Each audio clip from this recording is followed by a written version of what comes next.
কলার ভর্তা, কলাগুলোকে চাক চাক করে কেটে নিয়েছি, কেটে নিয়ে এটাকে সিদ্ধ দিয়েছি, সিদ্ধ হয়ে গেছে।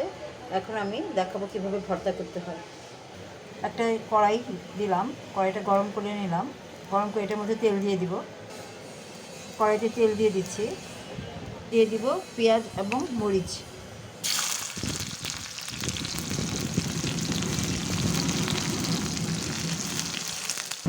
দিয়ে দিলাম লবণ।